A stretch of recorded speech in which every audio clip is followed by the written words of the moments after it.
Bastards.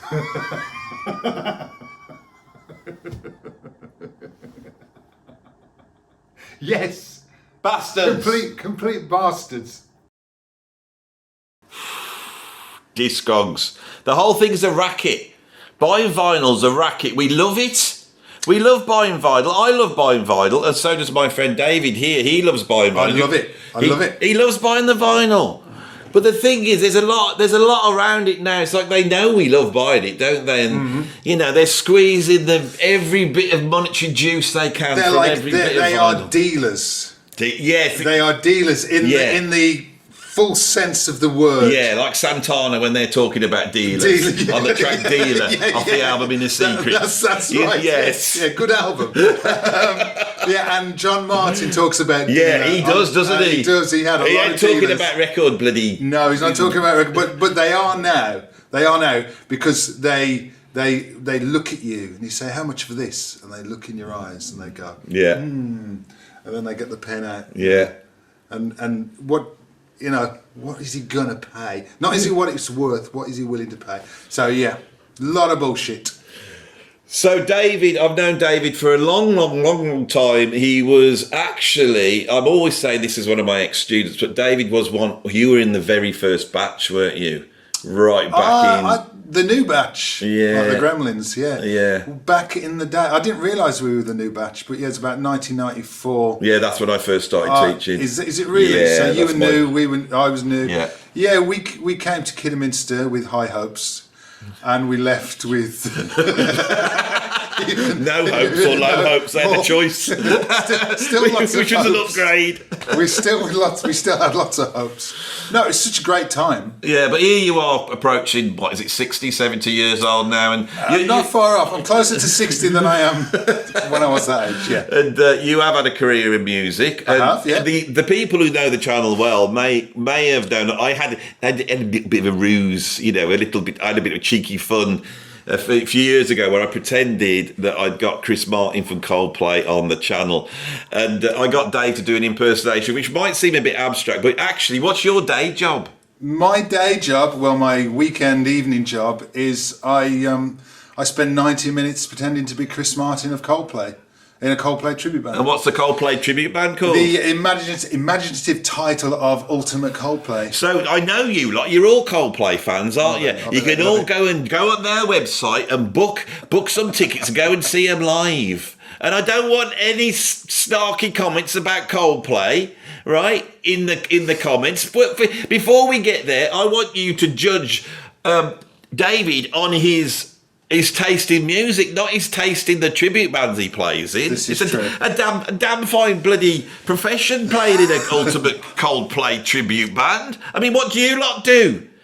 These solicitors, what do you do? Work in a bar? Dig? Just dig. Just digging? Just digging, generally. So, not only that, Dave's got one of my favourite YouTube channels where he goes out and he buys vinyl. I do, yes. And it's, can you tell them the name of that? It's called the Vinyl Vulture, and because I've got such an eclectic taste. You have. I just grab anything, and coming over here today thinking about music and what to talk about, I just thought, well, it's not just gonna be jazz, rock, and prog. I'm probably gonna go off on all kinds of journeys. But that's what I like about it, because you go to these record fairs and you don't come out and go like some of them do. Go, you got a really pristine copy of Rumours by Fleetwood Mac, and we need that. Yeah. You're buying, so there's stuff that I go, that's a bloody brilliant album, like proper prog and fusion, but also you're buying other stuff and I go, that's weird. And so as an example, like one day on one of the videos I bought a Weather Report album, and alongside an Elvis Costello record and I think Stevie Wonder, and then the other day I brought a Scritti Politti album and a Cannonball Adderley quintet record. So I always called them Shitty Politti. Shitty Politti. Didn't Green Gartside do a collaboration with Miles Davis? He did. They did. Miles did a cover of a song called The Perfect Way. Yeah. I love Scritti Politti. Yeah, I do like it. And I actually met Green many years ago. Did you? He was absolutely lovely. I asked him about Miles Davis. he muttered a few words and ran off. But yeah, I mean, I just love music. So the channel is primarily, it's about music, it's about records, it's about the culture behind it, and I talk about how much I've paid. And I really love it, and I want to do more collaborations with David on his channel. I want to go out to some of the record fairs with him. We can go looking at jazz fusion together, have a bonding session and sort of that, male sort of bonding. Oh yes, over vinyl. But the trouble is, his channel's pathetic at the moment. How many bloody subscribers have you got? I have the grand total of 388. I fart 380. I know, 300. And you know what? I'm quite pleased with my progress. Bloody hell. Come on, chaps. Right, get over there now. Stop watching this and go and subscribe to his channel, because if there's a great big influx of the Edwards Army, that I've just christened them now, the Edwards Army. That's very good. If you're there, and we can do stuff together, and maybe some in the UK, we can look up at some of the record fairs and have a laugh. More male bonding. Bonding, Tales of Green Gartside. What more do you want? So get over there now. Links below. And if I make more money, we can go overseas. We could go to Benidorm. Yeah. There's no records there, but we could just go. There's got to be some records there in Benidorm. Maybe, but they're probably... Julio. Iglesias.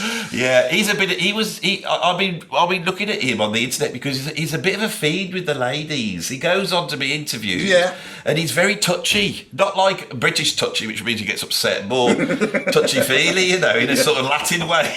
Yeah, sure. Julio, what's his son's name?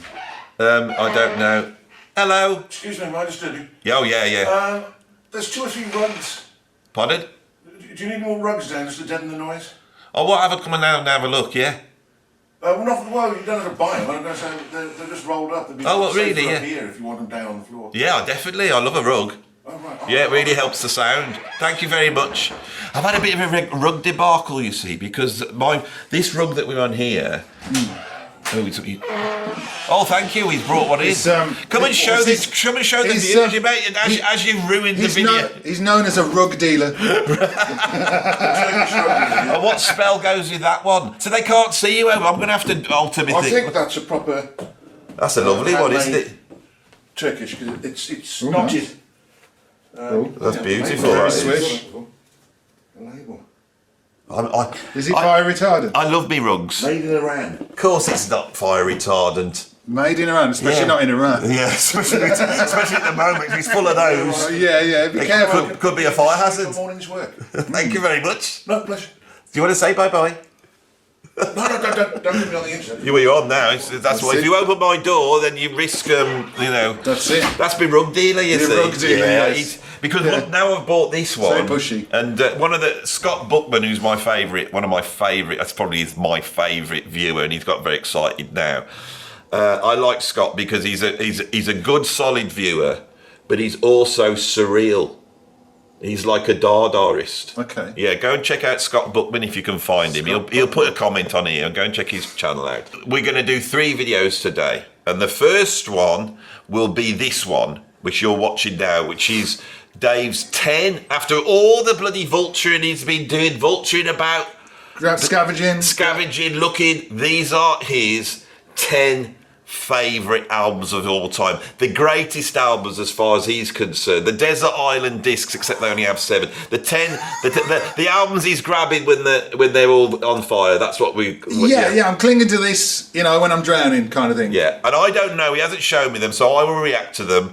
Probably just going, yeah, quite good, or yeah, it's crap. But hopefully, no Van Morrison ones in there. We don't want any of that, do we? No Bruce Springsteen in there. None of that crap. My channel is a Van Morrison, Neil Young, Bruce Springsteen free channel. Is it? Because those are 3 artists that I just shake my head at. Because you know why? Because you're a trained musician. Why? You're a highly trained musician. Well, you know the story. You know you get the gag about Van Morrison. There's those that are like him, and there's those that have met him. I've met him. Yeah, there you go. There you go. So luckily, I don't have to worry about having to react in a certain way to Van. I hate him so much. I've gone through every album, and there's albums I like now. No. Yeah, there's albums I like. Don't worry, there's more rugs coming in, but we'll just let him sneak in the back. This is brilliant. Wow. Dave, do you want to fancy a rug when you go home? I don't want to be sucked in because the next ones you're going to have to buy. That's how it works. Yeah, I know. So let's kick off then. We'll come on then. Okay, so here we have Dave's 10 favourite albums. It's my 10 favourite albums as of whatever the date is now. Yeah. Can you pass them to me so I can hold them up while you talk about them? Indeed, that is not a problem. I'm sat ready for that. So at number 10 is a band that are fairly current, I would say. American band, and they're called White Denim. Who's heard of White Denim? Not many people. But they are a fantastic band from Texas. They are, how would you describe them? They're a rock band, and it's psychedelia with little bits of prog and jazz and all kinds of stuff going in. It's vocals, it's singing. Would my prog and jazz fans like it, you think? I think they would. Because it's kind of rock music, but it's verging on weird at places. And the lead singer, James Petrelli, is a bit of an oddball character in a fun way. Well, I can tell that because what they've got I didn't even know what this animal is here. It looks like, is that a llama or some sort of thing? But he's got a dog for an arse. There you go. And if you, what sort of animal's got a dog for an arse? If you take this out here, there's going to be more madness inside.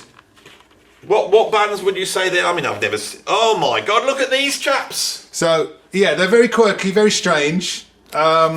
I absolutely love them. I've seen them live about 4 times. Do they look like that? Do they look like that when you see them live, or they just do that for the album? They actually come on stage They come on stage in the clothes that they've been wearing that day. They're very unglamorous, unshowbizy, but the musicianship is absolutely fantastic. Oh, we like musicianship, don't we? The lineup does change from album to album, it seems. So you tend to get a slightly different sound. And that's in one of your 10. And they're my favourite band that are still going, if that makes sense. They're around now. Because the word's contemporary now. Contemporary. Now the thing is that I don't do contemporary on my channel. That's why I have to get other people in to represent modern bands, so I can feel I'm doing the job of pushing modern bands, and I will go and check them out. Probably won't. So that's an album called D. So we can get. It's called D, just called D, which is a strange. That's the name of the album. That's the name of the album. It's fantastic. It's quite psychedelic. It's very guitar driven. I love it. Fantastic. Brilliant. That was interesting, wasn't it? The next one up is a little bit more familiar to you, Andy, and it is Bad Reputation by. Got a bad reputation. That's the word out on the town. There's a fascination. Only difficult bit. It's like turning on around. Brian Downey, fantastic. Oh, I love it. He's one of the greatest rock drummers of all time. He's incredible. This could be their greatest album as well. I think it's their best studio album. Yeah. People say their best album's Live and Dangerous.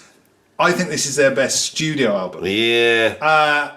The playing is fantastic, I think. It's got Brian Robertson on guitar, the last album he did with the band. And after that, they had Gary Moore, which was equally amazing. But I think this is where they really peaked. It's where before the drugs really ruined everything. Yeah. And I love Phil Lynott. I love his voice. I love his bass playing. He's such an enigmatic figure. Loads of charisma. Loads of charm. Yeah, it's I haven't got this record, and I love Thin Lizzy. Do you know what my favourite Thin Lizzy album is? Go on. It's called Greatest Hits. That's a good one. You know the one with our cowboys on the top? There's a lot of filler on that. There's a few filler on that. This album, though, I'm going to say something now. The song "Dancing in the Moonlight." Yeah, I love it. It's a little bit Van Morrison-y.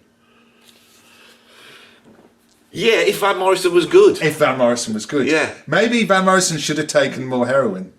Or had a voice like Phil Lynott or Lynott. Just not being a twat. Do you know that I technically played with Thin Lizzy? I do vaguely remember something. Didn't you support them or something? When I was playing with your old cohort, Ian Parker, this is how involved this is that back in the old days, Dave was in a band that were quite well known around here called Strange Brew. And they had a wonderkind on guitar, Ian Parker. We was only like about 15. We looked like Hanson. Yeah, you did. And we all us older musicians would go out. We all loved Strange Brew. They were like doing Cream stuff and loads of guitar solos. And then a few years later, Ian got signed. I don't know why you were on bass, probably, you know, something you can't. I needed the money.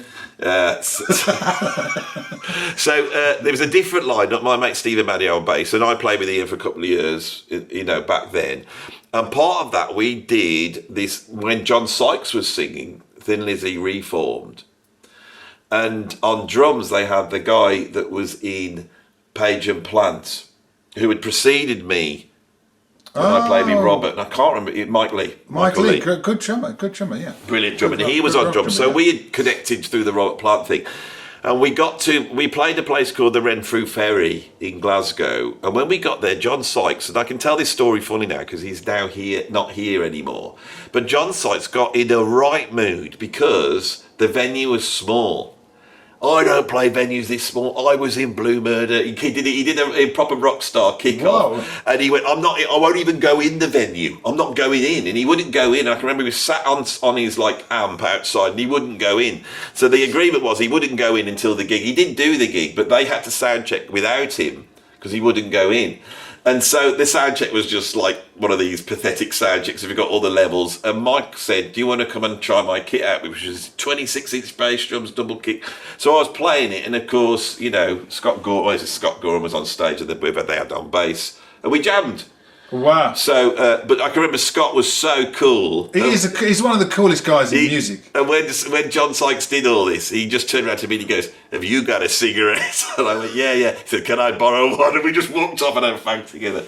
So what was more memorable was having a fag with Scott Gorham, which I think is my coolest moment in my life, perhaps. That is pretty cool. The only thing I don't like about this album, I think the cover's rubbish. The cover's rubbish because prior to this, they had a guy called Jim Fitzpatrick do all the album covers, and he was just a wonderful Irish artist who also did the Che Guevara image that you know. Wow. He didn't take the picture, but he did the colorization and almost like the.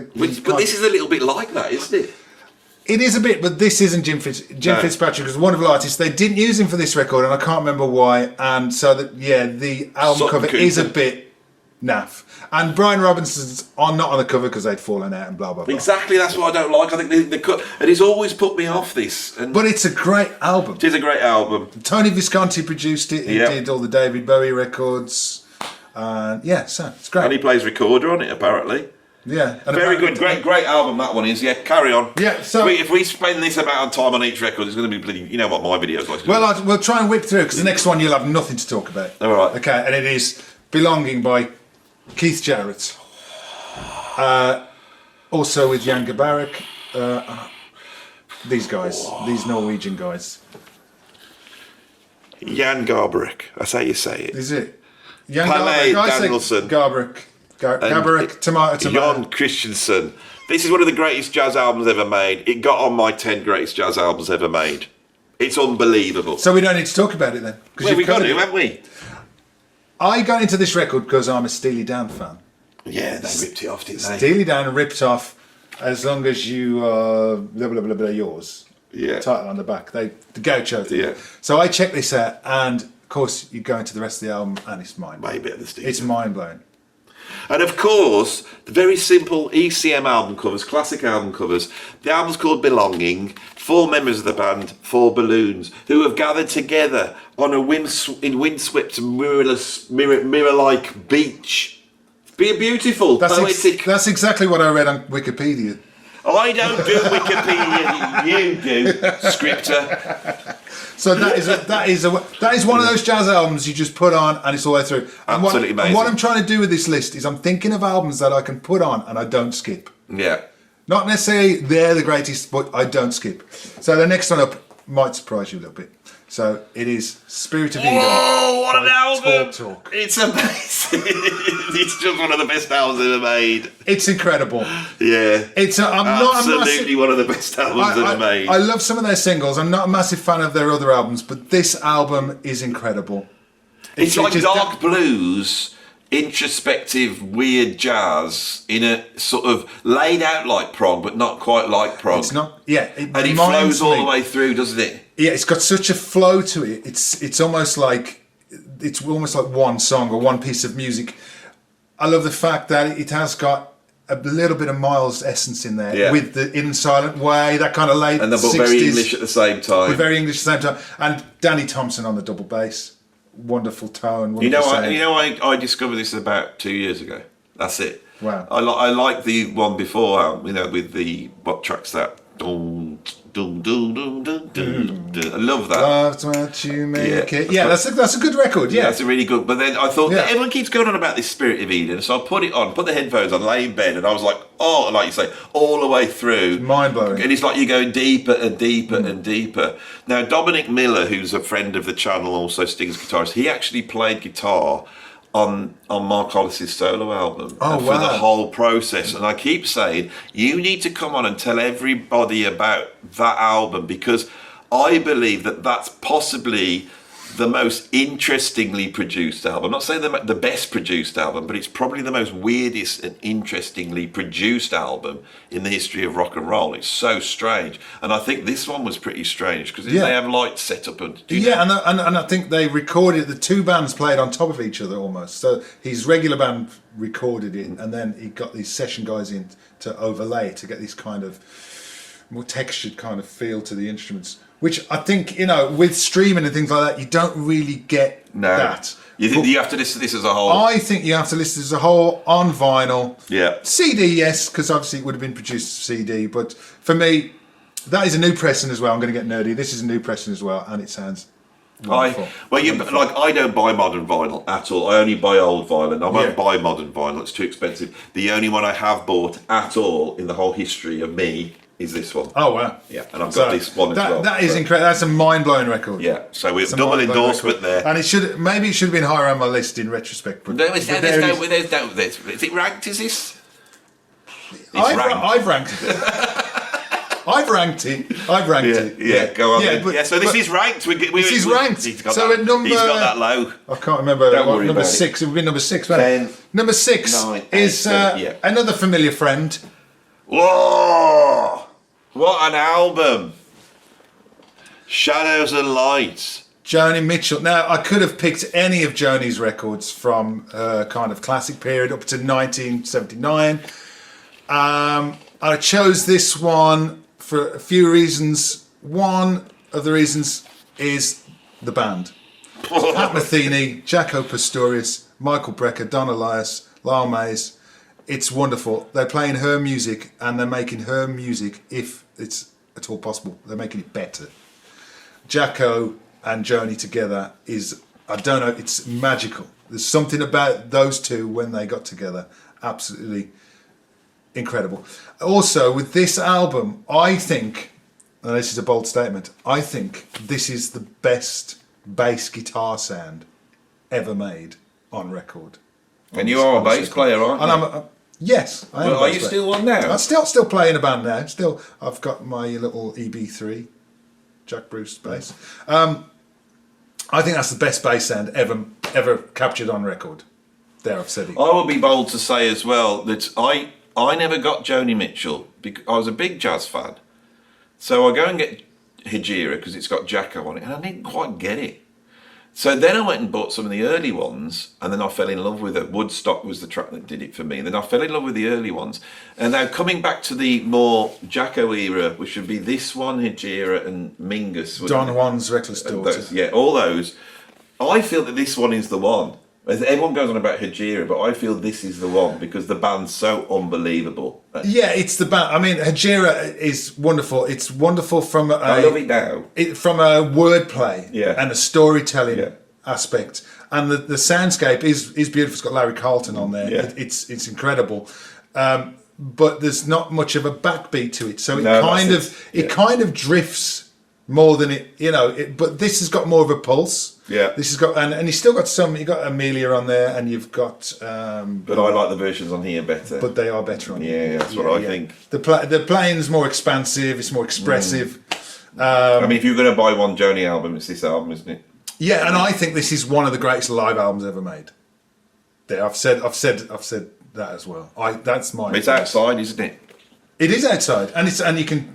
There's a film of it, isn't there? Yeah, I've got the video of it. I haven't got the album. Yeah. I've got the video. But there's bootlegs from that tour is going around as well online, and they just. But I have to think outside live albums because you don't get that echoey room sound. I never like an echoey room sound. No. Some people do, and I don't like too much of the audience either. No, and so it's got a really crisp sound. It's beautifully produced. It's incredible. Definitely So, brilliant. Every one of these has been a brilliant album. No duds so far. Very. No. It's probably why I like your channel. Like it's very similar crossover, even though this is all different styles. Well, some of this could be my top 10 so far, I tell you. Yeah, there's crossovers, yeah. Okay, so next up is another familiar friend. It's XTC, None Such. Do you know this record, Andre? No. XTC is a... what's the word? I need to know more. I have regularly put the English Settlement in top 10s. That is an incredible record. Yeah. It's Andy Partridge, main songwriter. Colin Moulding, he wrote the hits, believe it or not. But Andy Partridge is a songwriting genius in my mind. I might have you back to do. I haven't covered XTC on my channel enough. Well, I just haven't done it. What I love about XTC, they're such an original sounding band. They don't sound like anyone else, and they're one of the few bands who gradually got better through time, because each album Andy and the boys would make wouldn't be as successful as they hoped. So Andy would go, right, we need to make a better album. And that would be their attitude to every record. And so it's very difficult for me to choose a favourite from XTC. Absolutely, but I love this because it is proggy in places. It's got Dave Mattox on drums on this record. He plays lovely. And some of the songs on here, songs like, let me have a look. That Wave and Then She Appeared. They've got Beatlesy, Beach Boys influences, but with kind of very musical Captain Beefheart kind of. You know what one of his favourite bands is, like really ultimate favourite bands, is the Tony Williams Lifetime. Tony Williams Lifetime. He loves Tony Williams Lifetime. Andy Partridge. He is a songwriting genius. That is an incredibly produced album. It's one, but you could pick any of their records up. And I will go and check that out. I might have to get you if you could come up with a sort of 10 best albums, if that's possible. And Dave Gregory, the lead guitarist, does prog. He's played in prog bands and all kinds of stuff. He's a proper musician. Yeah. Amazing. Yeah. So that's great. XTC. I'm glad to represent them. There's quite an English taste to your taste. There is a very much an English taste. I also love bands like the Kinks and the Jam. Yeah. And the Small Faces. I don't think those guys, particularly the Kinks and the Small Faces, I don't think they did particularly great albums, but they did great singles. Yeah. So they're not on the list. But I do love all that Englishness, yeah. But, there's American stuff going on as well. So, yeah. But it's very English so far. Yeah. And the next one is also very English and British. So, and it is... I wondered when we get one of these. You knew it was coming, didn't you? You knew it was coming. Now, I tell you something. This one here, Wheels of Fire by Cream. Right, I don't think all I've got is Best of Creams. That's all I've ever had. I've never owned one of the Cream albums. Same with Hendrix. I just went and bought all the Hendrix albums now. I've never owned those either, except for Axis Boldest Love. I know, it's ridiculous. Scandalous. And I thought, I'm going to buy a Cream album, and I was going to buy this the other day because when they do which one is it on here? Crossroads. Yes. Okay, I was listening to that the other day. Standard track. We heard it a million times, yeah. And then Clapton's second guitar solo. He does like a quite standard blues guitar solo, but then he does another one at the end. It comes in. And I was like, bloody hell! And you just forget he's like equal to Hendrix in his own way. At that time, yeah. Out there like bonkers, you know. It's what I love about that part of the song that you're talking about. Underneath, Jack and Ginger. Yeah. They're supporting and they're pushing at the same time. Exactly. And they're pushing him and saying, come on, Eric, you can do this. Yeah. We're going this way. See, there's an amazing story about when Clapton met Hendrix, and he was amazed that a black American guitar player who was into the blues didn't want to play the blues as it was. He wanted to progress it. Yeah. And Jack and Ginger were the same. They weren't interested in playing the blues as the blues. They wanted to be progressive. So I believe they were one of the first fusion bands. They are. Really. It's incredible. I've always thought the Cream are the first prog band, first fusion band, first jazz rock band, and first heavy rock band. Yeah. This is like, for me, where rock music is born. There's so many things branching off here. They influenced Led Zeppelin, although Robert Plant won't admit it. Yeah. They influenced Miles Davis.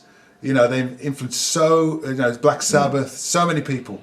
And of course, they did pop songs as well. Yeah. You know, I Feel Free and Stranger. Things like they're pop Wrapping songs. Paper.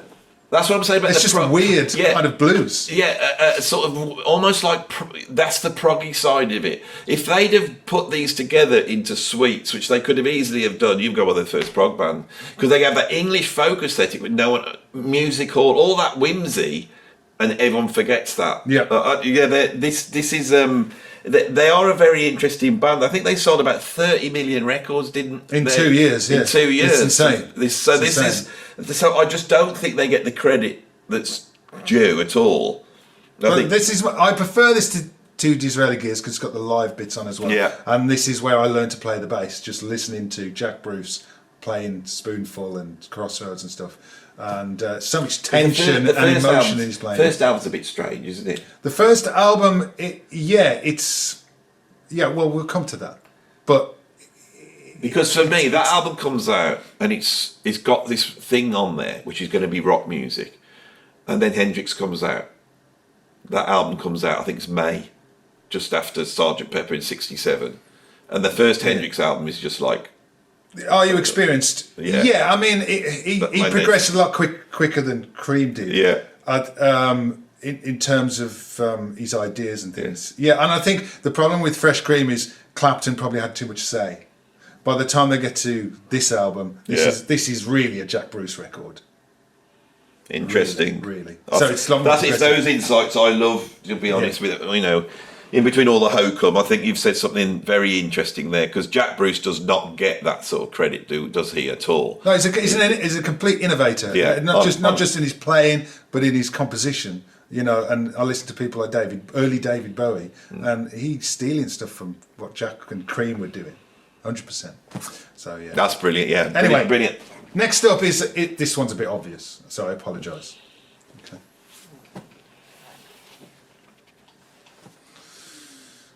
There we go. Carry on. Next one. What Just carry on. What can we say that hasn't been? Don't say anything. Don't say anything. It is one of the greatest albums. Yes. Just don't even have to say that. Okay. Right. And we won't say anything about it. So next up. What do you think to people who don't like the Beatles? They're lying. You know when someone says, "I'm not really a fan of the Beatles." I'll tell you a story. One day, you know, as guys do in bands, we were talking about the opposite sex and what we appreciate, and the name Salma Hayek came up, and we all went, "Ooh." And one of the guys went, "No, I don't really like her." And we went, "You liar." Shall we have a picture of Salma here at this point in time? I wasn't going to do any editing on this in terms of... Shall we just have a picture of Salma Hayek, right? So here she comes. Salma and I learned something while shooting our new movie together. Yes, we learned that some people find one of our accents hard to understand.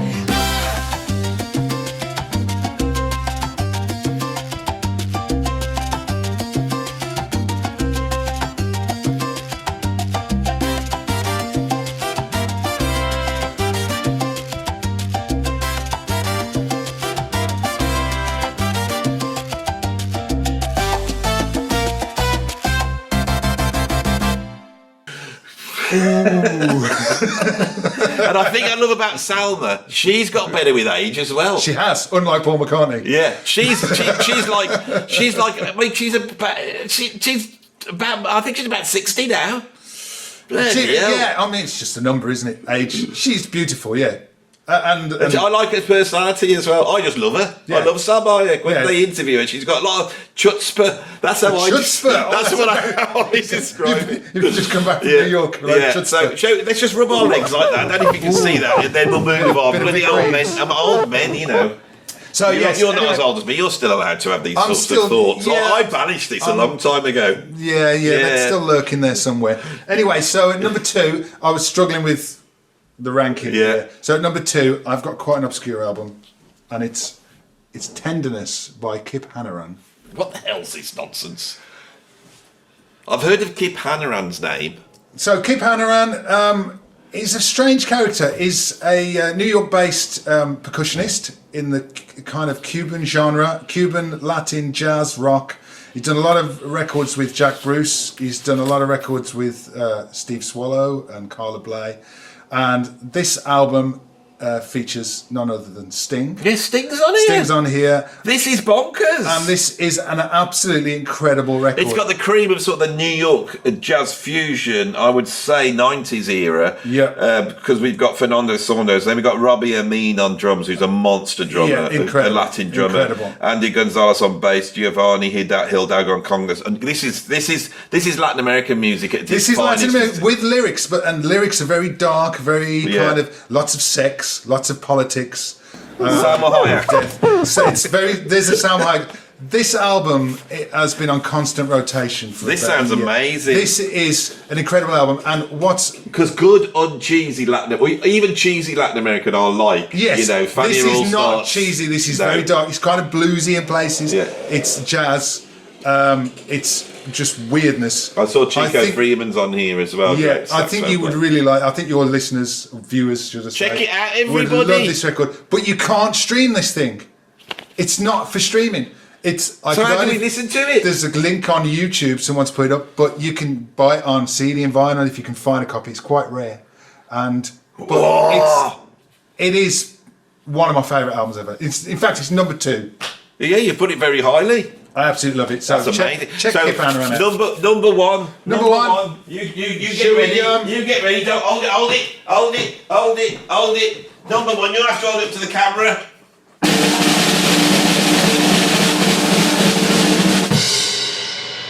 So I do that on every top 10. There we go.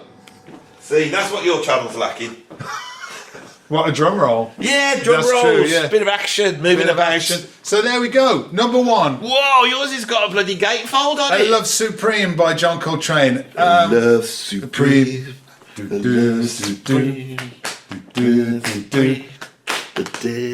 This is a mind-blowing record, isn't it? I mean, what I can't add any more that has already been said. It's an incredible album. Whoa, look at that Impulse label. Impulse. Like, This is actually a new copy. I know it is. Mine's mono. rubbish compared to this. This is a new mono copy. You tell them about it, And go it on. sounds absolutely beautiful. Tell them what you think about it. What do I think about this? I'm going to go and grab mine. This is an album that would have influenced loads of rock musicians and as well as jazz musicians, and it's kind of a cultural kind of what is it?